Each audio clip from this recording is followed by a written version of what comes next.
In just a moment, X minus 1. But first, who's the greatest detective of them all? The answer's easy. Sherlock Holmes, the immortal character created by Sir Arthur Conan Doyle. And later tonight, NBC brings you one of the infallible Sherlock's most baffling mysteries, the case of the dying detective. Starring in this exciting half hour will be two of England's finest actors, Sir John Gielgud as Holmes, Sir Ralph Richardson as the loyal Dr. Watson. Tonight and every Sunday night, meet the greatest detective of them all as NBC presents The Adventures of Sherlock Holmes. Now stay tuned for X minus 1 on NBC.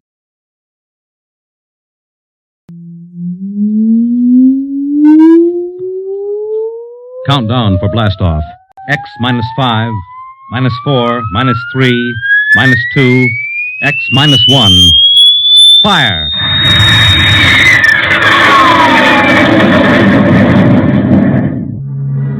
From the far horizons of the unknown come transcribed tales of new dimensions in time and space. These are stories of the future, adventures in which you'll live in a million could-be years, on 1,000 maybe worlds. The National Broadcasting Company presents X minus 1.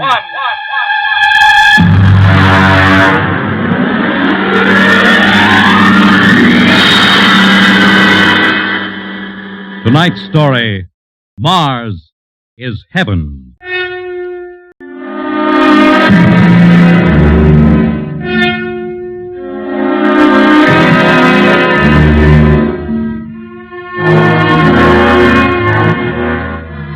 When the first space rocket lands on Mars, what will we find? Only the ruins of a dead and deserted planet? Or will there be life? Intelligent life in some strange form that we can only imagine? Will we be welcomed with open arms? Or will the Martians treat us as invaders? Only one thing is certain. Someday, a giant metal ship will take off from Earth to travel through the black velocities, the silent gulfs of space, to descend at last into the darkness of the upper Martian atmospheres. And on that day, man will finally know the answers. The day we first land on Mars.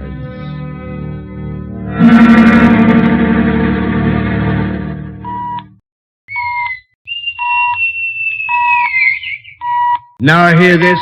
Now hear this. Approaching critical deceleration. Fasten gravity suits. Stand by to land. There it is. We've intersected the course vector, sir. All right, Mr. Lustig.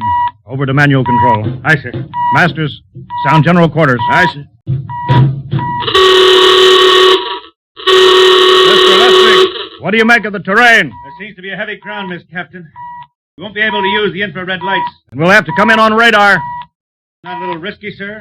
Landing in the dark? I'd rather run the danger of a blind landing, Lieutenant, than come in without the cover of darkness. Remember, we don't know what kind of reception is waiting for us down there. Airspeed 500. Altitude now 4,000. Bridge to engine room. Stand by for deceleration. Fire forward tubes 1 and 3.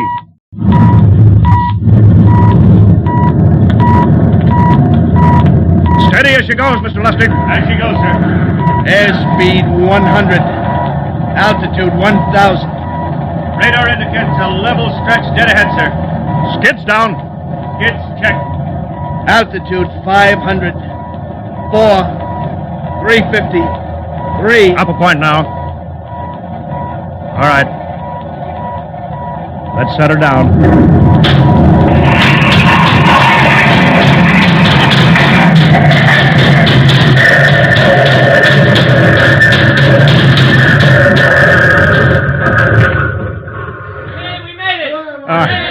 Cut the power.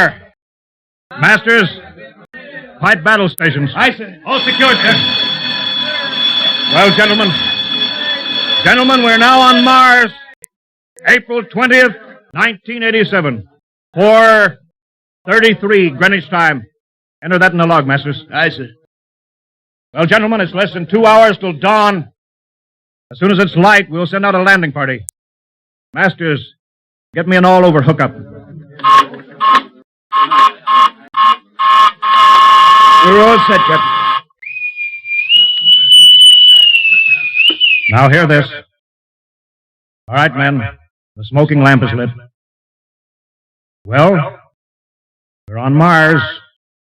The first man shipped from Earth to land here. We don't know what we're going to find or what dangers we may face.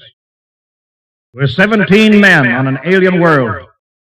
It's up to us whether we ever get home again. Next few hours should tell the story. But I want instant obedience to all commands. I'll court-martial the first man who doesn't jump to when he's ordered. And one other thing. We may be on Mars, but this is still a United States naval vessel. Officers will conduct a personal and weapons inspection in 1 hour. That's all. Inspection, Captain. Now? Lustig, we've got an hour and a half to sweat out before we find out what's outside that airlock. I'd rather have a man worried about his stripes than about what's waiting outside on Mars.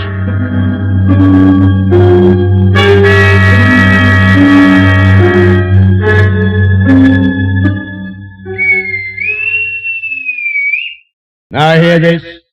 Landing party report to forward airlock. Captain Black, Lieutenant Hingston, Lieutenant Lustig, and Dr. Horst report immediately to forward airlock. It's now landing time -5. Well, they're paging us. You ready, Dr. Horst? Yes, Mr. Lustig. As ready as I will ever be. Come on. Let's get in the lock.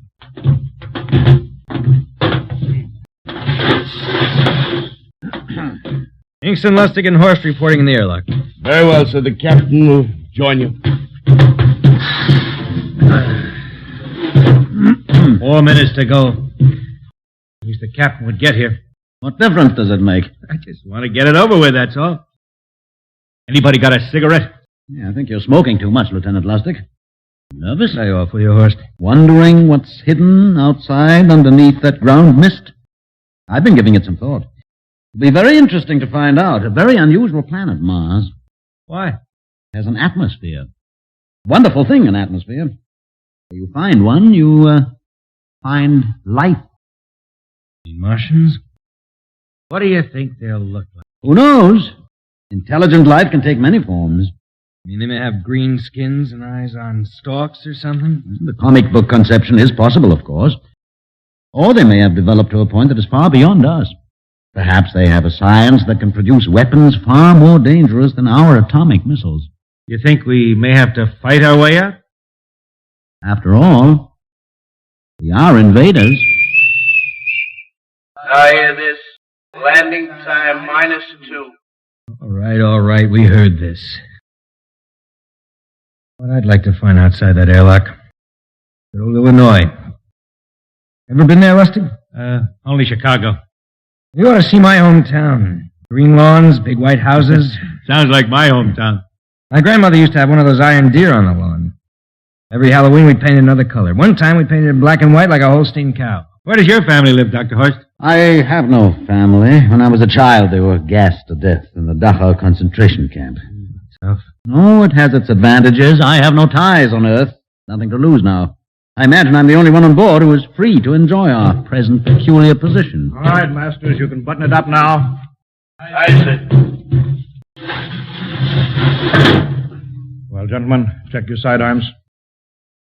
In 1 minute, we'll be the first men to set foot on Mars. Quite an honor, eh? As long as the medals are not rewarded posthumously.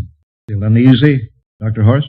Captain Black, I've been uneasy ever since I can remember. Earth and on Mars. Well, 30 seconds. Give me the intercom phone, Lustig. Yes, sir. Masters, Aye, sir. battle stations are to be manned till we return. If we're not back in 2 hours, I want no rescue party sent out. Blast off and save the ship, you understand? Aye, sir. All right. 5 seconds. 4, 3, 2, 1. Lustig, open the outer airlock. Aye, sir.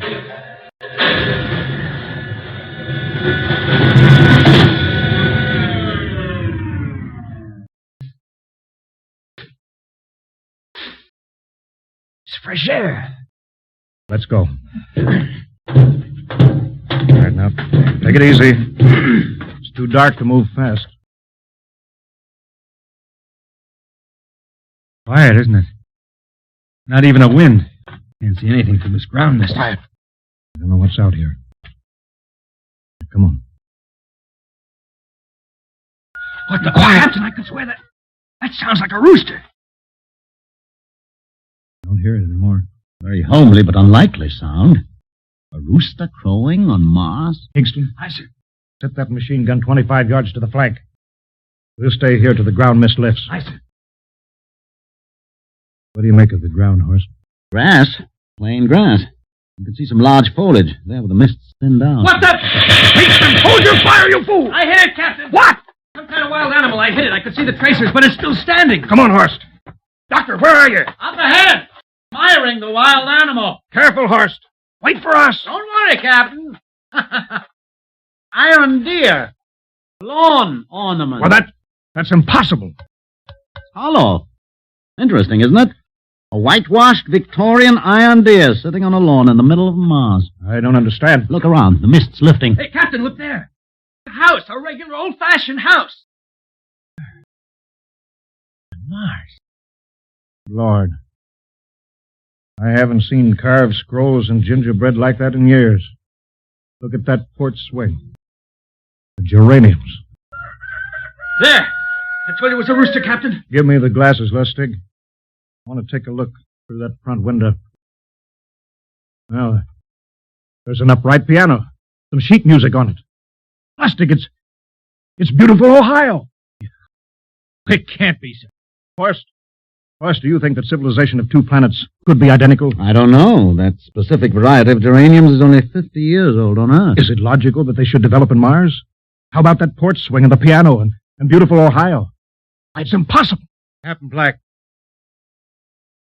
This looks like the town I was born in. Well, it looks like my hometown, too. I've thought of something, sir. It's the only solution. Maybe we're not the first ship to reach Mars from Earth. Don't be ridiculous, Lustig. Oh, how else can you explain it? Suppose some scientists got together. They invented some spaceship and planted a colony here. That's the only answer. That's impossible, Lustig. In space travel, it couldn't be secret. You have any idea what ships cost, what industrial power is needed? No, there's got to be some logical reason. I think perhaps we might find out, Captain. The light just went on in that house. Kingston, cover that door with the machine gun. Aye, sir. All right. Come on, Horst. We're going to ring that doorbell. There's got to be a scientific answer to all this.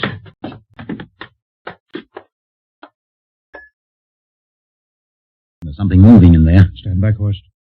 Give me a clear shot. Are you sure a bullet can stop a Martian? Steady now.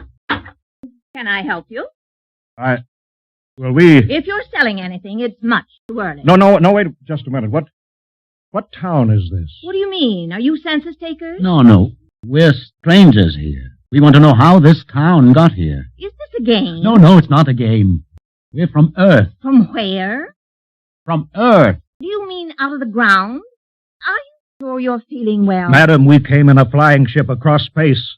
We're from the third planet Earth. This is Mars. Now do you understand? Mars. You go away now, you hear? I'll call my husband from upstairs and he'll chase you. Go on. But this is Mars, isn't it? This is Green Lake, Wisconsin, in the United States of America. Bounded on the east by the Atlantic and on the west by the Pacific. Now go away. Goodbye. Horst, do you suppose it's really possible? I've got to find out more about this. I told you I'd call my husband. Now you go away. You've got to tell me one thing first. What year is this? Year? 1928, of course. For goodness sake. You hear that, Horst? And we know it's 1987, and we know this is Mars. Horst, is it possible that we got fouled up, made some tremendous blunder, circled around, and landed back on Earth? In 1928? Well, maybe some switch in time or dimension. Could we have shifted somehow, gone backward in time?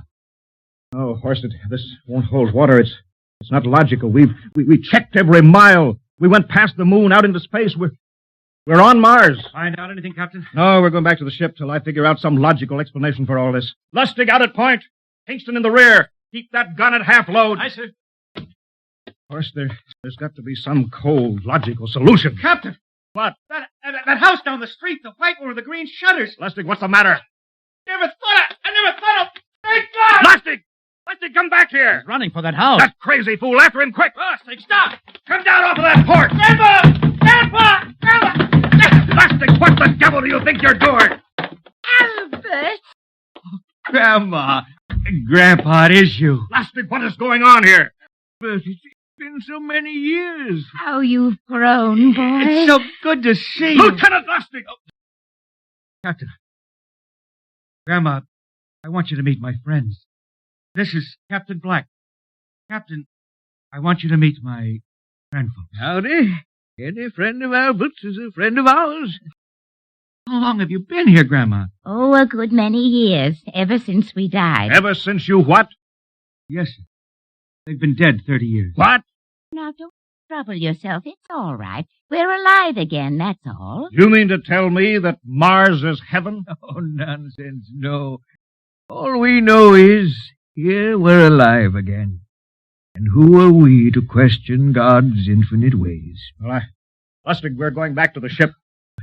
Captain, I want to talk to my grandpa. Lieutenant Lustig, I don't like any part of this. You'll come back with us if I have to club you and carry you. I see. Now let's go.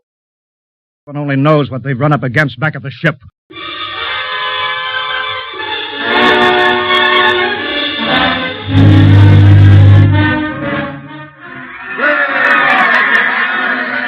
First, look at that crowd around the ship. Looks like we're being welcomed with a celebration, Captain. Celebration! They've abandoned ship. Every port is open. No guard set. You masters! Hiya, Captain. Meet my old dad. Dad, that's Captain Black. He's not a bad guy for an officer. Higston! What's it? Bring that band back. Use force if you have to. Oh, excuse me, sir. There's my Uncle George. Higston! I'll be right back, Captain. Uncle George. What the devil is going on here? sir? They've all found friends and relatives. They're all here. You're right, Captain. I found it. The whole crew's out in the crowd. But I gave orders. Definite orders. You don't understand, Captain. I understand mutiny. I don't care how many relatives show up. I'll have discipline. Johnny! What? Johnny, you old son of a gun! It's you. Edward. Yes. It can't be. Oh, of course it is. Johnny, Ed. you old... Ed. Dr. Horst. This is my brother, Edward. How do you do? Hello, sir. It's wonderful to see you, Edward. Look, I've got to get back to my ship. Oh, Johnny, wait. I almost forgot. Mom's waiting at home. Mom. Yeah, and Dad, too. Mom and Dad are alive? Then you're real, Ed. Well, of course. Don't I feel real? How's that, huh? Why, Ed! Ed! We've got lunch for you, Johnny. Mom's making corn fritters. Dr. Horst, haven't you found anybody? No, nobody. Well, then you come on home with me, right, Ed? Why, sure. Horst, you wouldn't believe it. But it's been 35 years since I had Mom's corn fritters. By George, 35 years.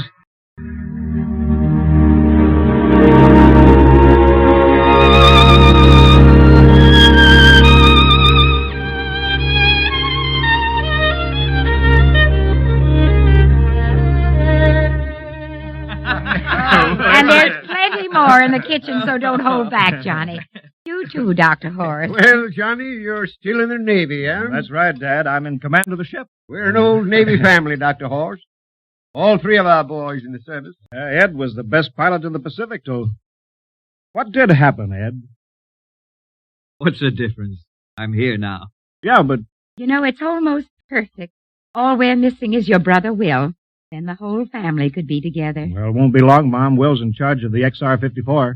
Next rocket coming out to Mars. Oh. Well, little Will. When does he leave, Johnny? Well, the takeoff's scheduled for September, but Uh-huh. it depends on what we report. Oh, yeah. There's no question about that now, huh? No. Christmas together again. That'll be something. Sure will, yes, sirree. Well, this calls for a celebration. How about a little of the old dandelion wine, eh, Johnny? Now, Father, don't you go giving Johnny too much wine. He's a big boy now, Mother. Well, sir, isn't everything just fine? Just fine.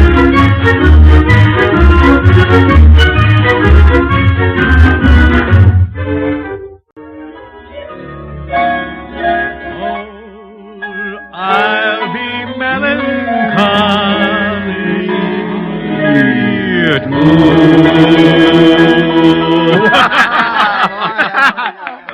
that one again, will you, Ed? Oh, sure.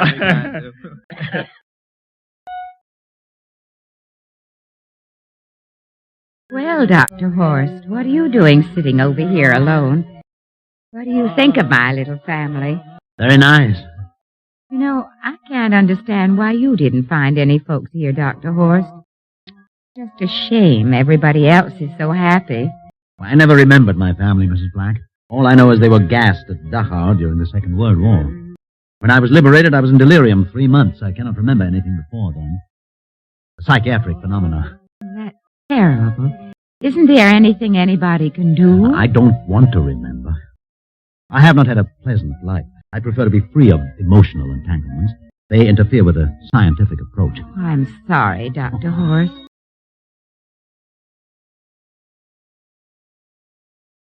Oh, I'll get it. That's our ring, long and 3 shorts. I remember that. Well, maybe we'd better call it a night. You must be getting tired, Johnny. I'd better be going back to the ship. Nonsense. You stay the night. We'll sit. I just couldn't rest thinking of you all alone on that ship. I'll be all right. Well, good night. Oh, wait a minute, Dr. Horst. That phone message was for you. Me? Yes, that's right. A message from Anna. No, I don't... Well, there, she must be an old friend. Isn't that nice? I don't... Sure it was for me? I don't remember any Anna. Well, she asked if you were better. Perhaps she's someone who knew you at Dachau. No. She said she's coming over here first thing in the morning. So you'll have to stay over. Yes, So but... that settles it, then. You stay here, Horst. You can bunk with me in my old room. Yeah, but Johnny, we thought you'd like to be with Edward. So you could talk the way you used to. Well, we can't put Dr. Horst on the daybed. I think we'd better share the room tonight. Be plenty of time for talking, Ed. Yes, I guess so. I suppose I better drop back to the ship. You know, Ed. Security check. Why do you have to do that here? Well, I don't know, Mom. There's no good reason, I guess. Suppose we skip it tonight, eh? Well, good night, everybody. Oh, it's good to have you home, Johnny.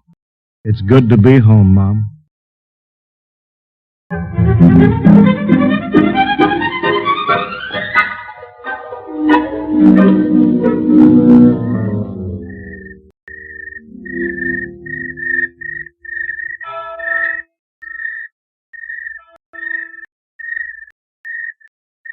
Captain Black. Huh?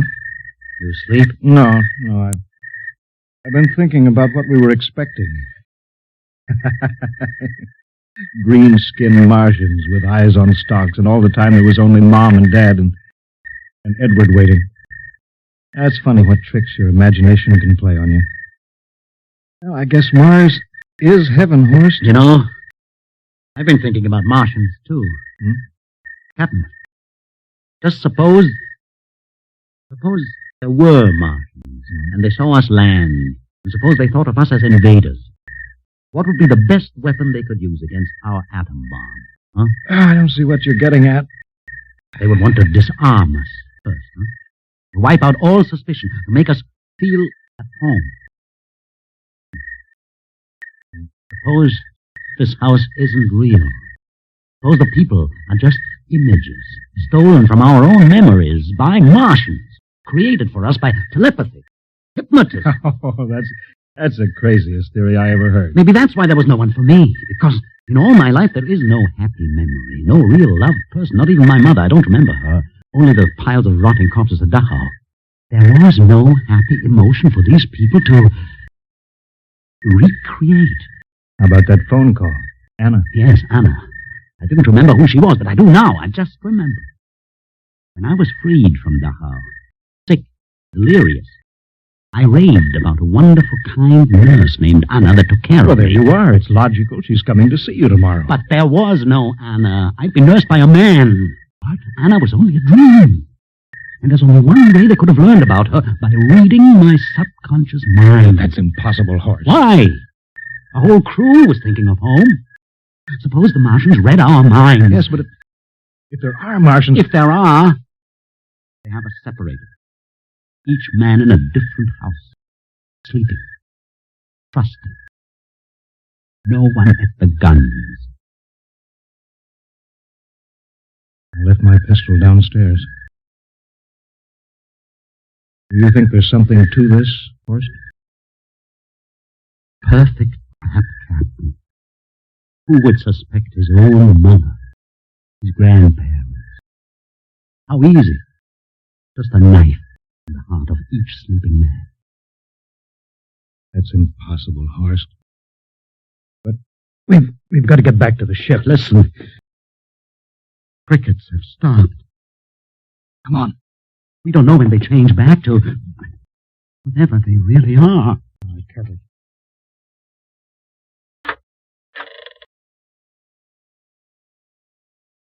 Where are you going, John? Ed, we wanted a drink of water. That's all, Ed. You're not thirsty, John. You don't want a drink. Look out! You don't want a His drink. face!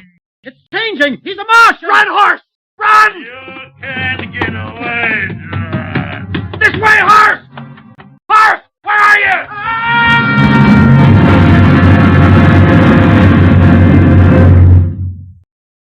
Hello!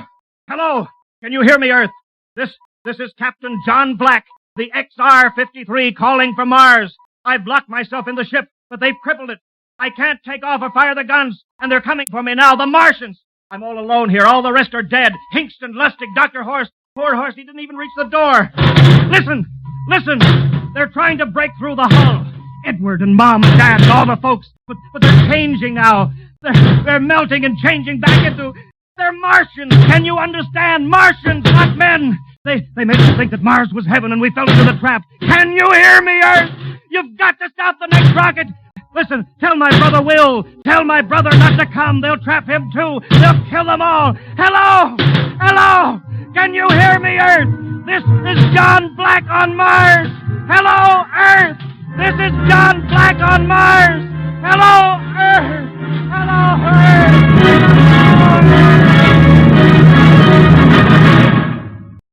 Tonight, X-1 has brought you the science fiction classic, Mars is Heaven, written by Ray Bradbury and adapted for radio by Ernest Kenoy.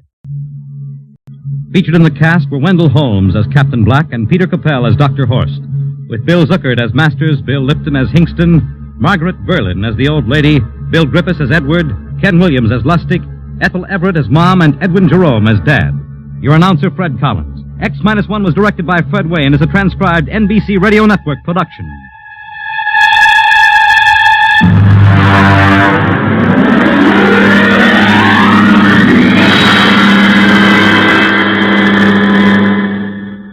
And now, next week, man is just beginning to discover how boundless our universe really is. And yet, as man reaches out to the stars, out toward infinity, ironically enough, he may be building himself a new kind of prison. What would it be like to live all your life in a world no larger, say, than a single gigantic rocket ship bound on an endless journey? You'll find out next week when we present the Robert Heinlein story, Universe at X minus 1.